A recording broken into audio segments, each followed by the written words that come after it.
LeetCode problem number 133, clone graph. So this problem gives us a reference to a node in a connected undirected graph. So our job is to return a deep copy clone of the graph. So here it gives us the information about the node. So inside you have the value itself and a list of its neighbors. Okay, and then here it gives us some other examples. So here it says each node's value is the same as the node's index. It is one index. So for example, value equals 1, second one will be value equals 2. The graph is represented in the test case using an adjacent list. Okay, here you have some more other stuff lah. But basically this is what the graph will look like. So here you can see this is the first node which has neighbors 2 and 4 over here. Right, so first node, neighbors 2 and 4. And then the second node, which is 1 and 3, we have neighbors 1 and 3. For the third node, we have neighbors 2 and 4.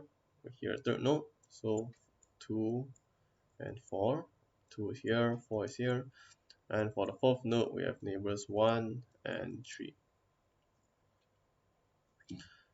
And our job is just to return a linked list with the neighbors correctly written out. Alright, this is another fairly simple, not really simple but straightforward question. So the way I did it was to use a hash map. In this case, it will be a unordered map where we will be storing the original node, and the key to it would be the new node. Okay, so I'll explain how I do it in a bit. But let's say if we were to use this example,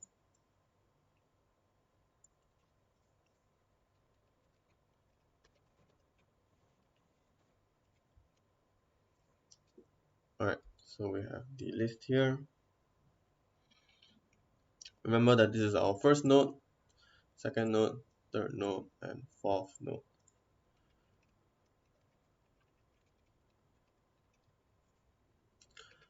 Alright, so first things first, I check whether or not the node is null. If it's not, if it is, then I'll just return null.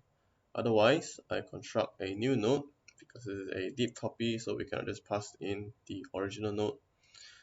So right now, new node is this node's value, which is 1, right? 1, 2, 3, 4. Remember that it is actually one index as written over here. So if the neighbor is empty, it means this graph looks like this, right? There are no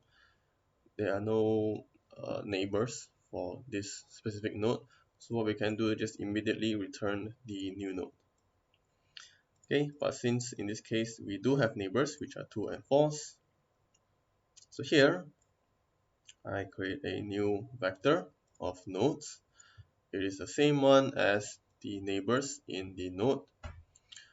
And then in my map, which I will use over here, this map is global. So in my map, the node, which is 1, will be mapped to the new nodes 1, right? I just put n here to indicate that it is a new node. Now I have a for loop here. For every node in the node's neighbor, in this case would be 2 and 4. So here there will be 2 and 4. So what I will do is, first thing first, I find whether or not this node in the neighbor 2 exists in my map. And since it does not, I will I'll push back the function itself, which will clone the node again. Okay, so this is a bit confusing, but let's say neighbors.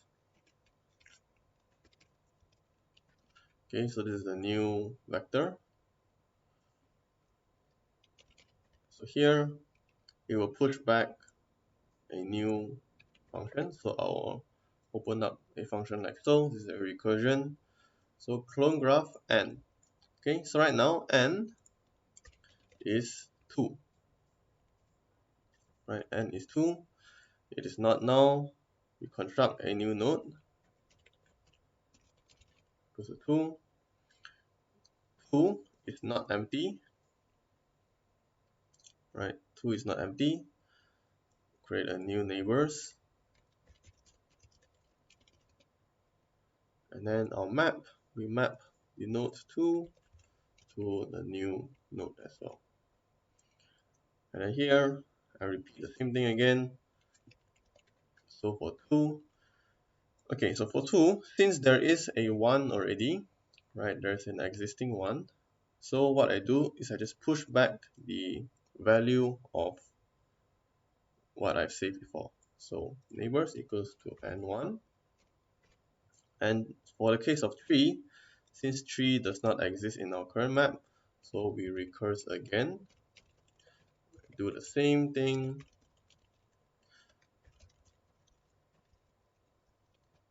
Right, same thing, create a new node, create new neighbor vector, push inside, and then here another for loop. If you look at the graph over here, since 2 already exists, so we can just put in 2 here, but 4 does not exist, right? Since 4 does not exist, then we have to push back a new recursion that returns our new node. 4,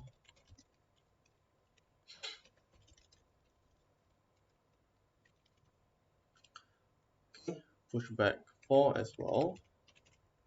And if you look here, in our for loop, 1 exists right over here. So we pass in 1. And 3 exists as well, right? It was the previous one that we had constructed. And once that is done, our for loop will iterate finish. Then we assign the new node's neighbor, right? Remember, this new node does not have a neighbor yet. So this new node's neighbor will be the new vector that we created, which in this case would be this, right? This is the new neighbor vector that we created. So this is what it means by making a deep copy, right? So new node 4 will have n1 and n3, right? So let me just save it somewhere. So our 4 is done, n1 and n3. Once that is done, we return the new node. Remember that our new node is 4. So once that is done, this whole function will essentially push back n4, right? Because we remember that we exited from n4, new node is 4. So we push back, pushing back n4, right? So for 3, we have n2 and n4 as well. Over here, once that is done, this for loop ends. We assign the new neighbors like so. Return the new node. In this case, new node is 3. So technically, we are returning n3. So here, it will be n1 and n3. And once that is done, this for loop will end. We assign the new neighbors. Over here, we assigned it already. Return again. The new node in this case is 2. So here, you can just write n2. And we're not done for 1 yet because there's also a 4. But since 4 exists in our map, right? 4 exists in our map, so we can just push back the node 4 over here. And once that is done, we return Now we assign the new neighbors to our new node 1. And once it's done, we return our new node, which is the root node of this linked list. And here you can see the list, the graph, technically speaking, is deep copied, right? It's exactly the same, but with a new node instead. Okay, so that's all I have to show. Thanks.